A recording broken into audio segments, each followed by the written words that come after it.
Hello po, magandang hapon po. Kami po ay mga taga-suporta ng Governor Ian Lloyd Ramca at humingi po kami ng suporta at tulong sa iyo sa darating na halalan. Naway huwag mo pong kaligtaan na ilagay sa iyong balota ang pangalan ni Governor Ian. Number Number 2 two po sa balota. Maraming salamat Huwag niyo po. pong kakalimutan. Thank you po.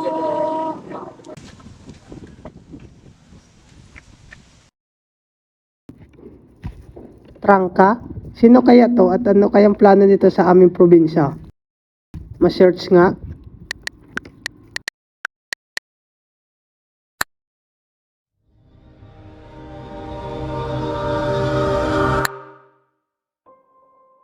Ako po, si Ionay Tranga, tumatayo sa harap niyo bilang kandidato sa pagkagobernador ng lalawigan ng Romblon. Ang nais ko po para sa ating kinabukasan ay purong progreso at pag-unlad, kasama ang ilan sa aking mga pangunahing mga advokasya: sustainable energy, healthcare, agricultural, local products, at tourism. Tara, isa-isahin natin ang mga plano para sa ating probinsya.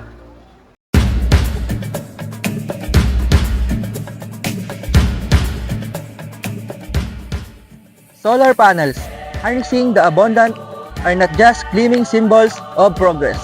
They are the keys to unlocking brighter, cleaner future for Romblon. Ang mga solar panels ay eco-friendly at renewable source of energy. Ito ay mayroong solar cells na gawa sa silicon, na kung saan ito ay nag-generate ng flow of electrons kapag nasasanagan ng araw. Ang solar power plant na ito, na pagmamayari ng Suweco, ay nakakatulong sa pagsupply ng kuryente sa buong tablas. Ito rin ay nagpapababa ng gastusin sa kuryente pagdating sa long term. Sa ganitong paraan, nagamit na natin ng libre ang araw, napababa pa natin ang emisyon ng greenhouse gases. Sustainable energy, powered by wind turbines, is more than just a source of power. It's a beacon of hope for our province.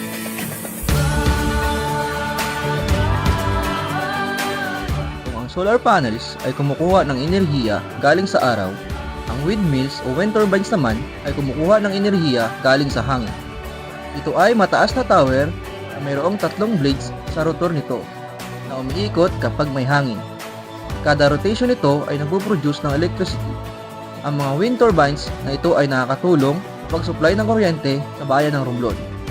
Ito rin ang nagpapatakbo sa 100 unit ng Honda PCX electric scooter sa bayan ng Romblon.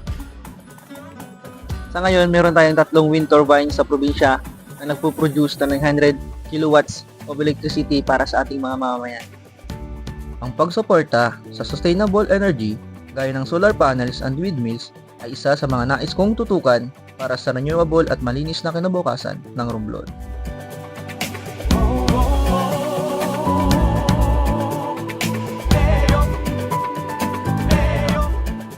Ang pagbibigay pansin sa kalusugan ay nangangahulugan ng pagpapatibay sa ating kinabukasan.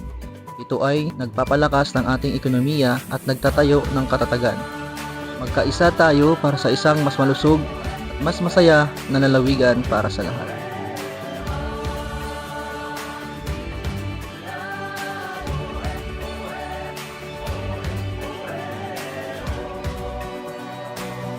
Nais kong pagbutihin palalo ang pagiging accessible ng healthcare sa mga liblib na lugar sapagkat ito ay mahalaga para sa pagtugon sa mga pangunahing pangangailangan sa kalusugan.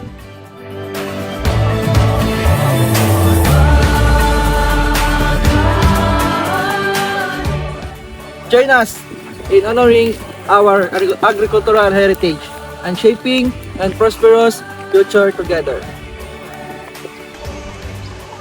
Mandirigmang Pilipino, dakilang lahi ko, bayaning Pilipino sa makabagong panahon.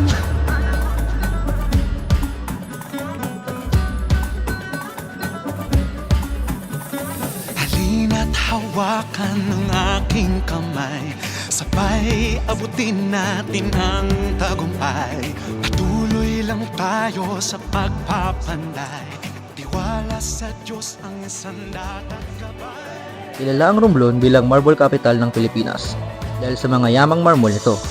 Ang pagmimina at pagproseso ng marmol ay nagbibigay ng trabaho at kita para sa mga lokal na residente. Nagbibigay ang industriya ng marmol ng kontribusyon sa ekonomiya ng lalawigan sa pamamagitan ng mga lokal at international na benta ng mga tapos na produktong marmol tulad ng tiles at mga sculptures na talaga namang maipagmamalaki natin bilang mamamayan ng Romblon. Ang walis tambo ay isang tradisyonal na walis na gawa mula sa luway grass na native sa San Agustin, Romblon. Ang produksyon at pagbebenta ng walis tambo ay nagbibigay ng kabuhayan para sa mga lokal na artisan at magsasaka na nagtatanim at nag-aani ng luway grass. Ang tradisyonal na sining na ito ay napakahalaga sa kultural na pamana at kasanayan sa lalawigan. Halina't hawakan ng aking kamay, sabay abutin natin ang tagumpay. Patuloy lang tayo sa pagpapanday. Tiwala sa Diyos ang sandat at gabay. Subukan nating isulong at ligawan ang magandang bukas. Ikaw at ako magkasama tayo sa lubungin ng kinabukasan.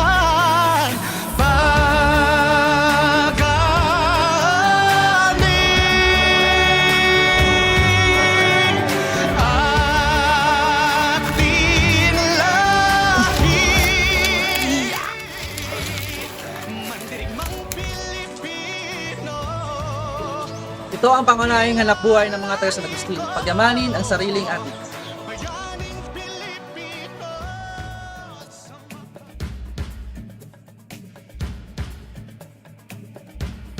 Sa Romblon, hindi lang marmol ang ating maipagmamalaki. Ang ating probinsya ay puno rin ng natural na kagandahan mula sa malinaw na karagatan, magagandang beaches, hanggang sa mga nagtataasang bundok. Ang ating probinsya ay mayaman sa kultura at kasaysayan, mula sa mga heritage sites hanggang sa mga lokal na tradisyon at festival. Lahat ng ito ay nagpapakita ng ating yaman bilang isang probinsya.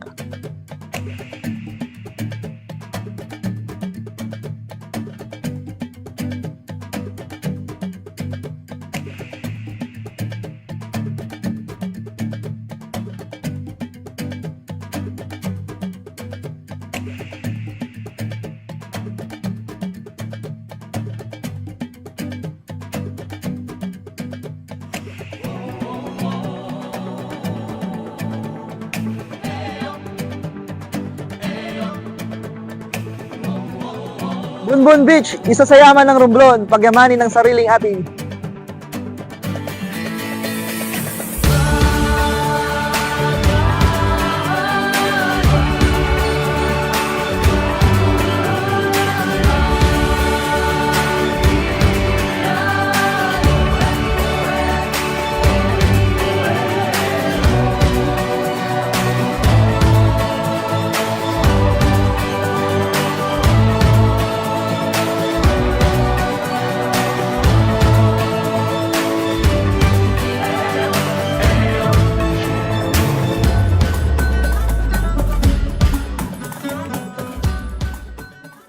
Probinsya ng Romblon, Kay Trangka o Usbong. Palaguin ang kinabukasan, kay Trangka tayo. Ayan Lloyd Trangka para sa matatag na enerhiya. Kay Trangka para sa pangangalagang pangpalusugan. kay Trangka para sa ganang ani. Kay Trangka para sa produkto at negosyo. Tuklasin ang ganda. Ayan Trangka para sa turismo. Para sa probinsya ng Romblon, Ayan Lloyd Trangka po, number 2 sa balota.